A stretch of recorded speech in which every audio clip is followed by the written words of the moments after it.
Ye araba ye desanburu kalo tile fɔlɔ san 2021 aw minnu sɔgɔlen na Mali kɔnɔ ani Mali kɔkan an ka bɔlɔlɔ kanaw la an ka foli b'aw ye dantɛ foli min na ni bamanankan kunnafoni suru waati selen Mali kibaru jabarani kan aw bisimila.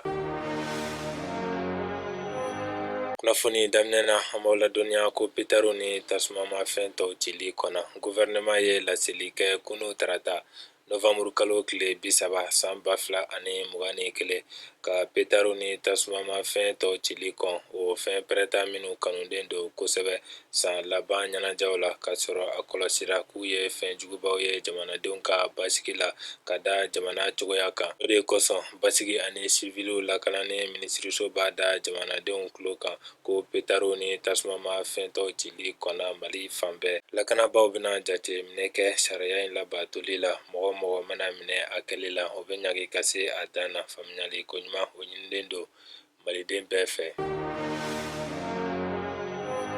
Kariti ɲina sɔrɔli gɛlɛya gouvernement b'a fɛ ka fura sɔrɔ o la teliyala. Ka fura sɔrɔ teliyala kariti ɲina sɔrɔli gɛlɛya la o tun ye minisiri ɲɛmɔgɔyaso ka baarakɛ jɛkulu sigikun ye ntɛnɛn don Novembre kalo tile 29 san 2021 a lajɛ ɲɛmɔgɔya tun bɛ minisiri ɲɛmɔgɔ Dr Choguel Kokala Mayiga bolo. Minisiri caman tun bɛ a kɛnɛ kan o siratigɛ la minisiri ɲɛmɔgɔ b'a ɲini gouvernement fɛ a ka dɛmɛ don o ko la. O de kosɔn ni hakilila falen in kɛra walasa ka se ka fura telima sɔrɔ a ko la. Mara ni décentralisation minisiri ka kɔrɔfɔw la a y'a jira ko kariti ɲina sɔrɔli degunba bɛɛ kɔkan malidenw kan kosɛbɛ ka da kan ko jamanadenya fila sɛbɛn b'a caman bolo n'o ye Mali ta ani u sigiyɔrɔ ta. Jamana caman yɛrɛ sɛbɛn bɛ mɔgɔ caman bolo o de b'u bugulatigɛli gɛlɛya ravɛgi kɛtɔ.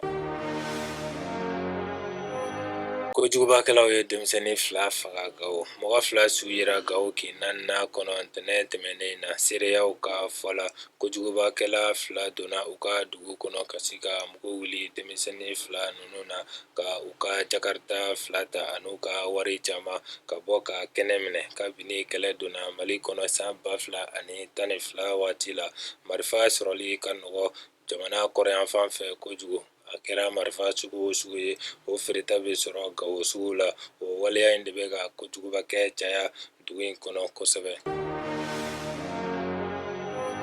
Polisiw ye lakɔliden kɔrɔba 2 minɛ kɛlɛ la marifa tun b'u kun Badalabugu kulu sanfɛ sanayɛlɛ kalanso min bɛ wele tubabukan daɲɛsuru la FST.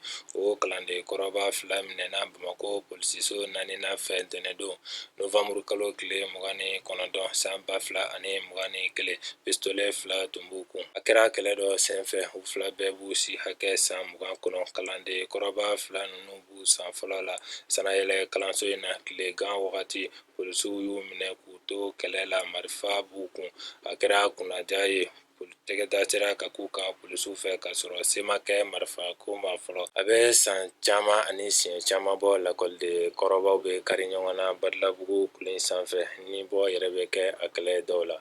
Ni ne bɛ dansigi an ka bi kibaruyaw la n b'a fɔ Ala ka bɛn ni lafiya sabati jamana kɔnɔ. Aw k'an bɛn wagati wɛrɛ la ni kɛnɛ kelen kan.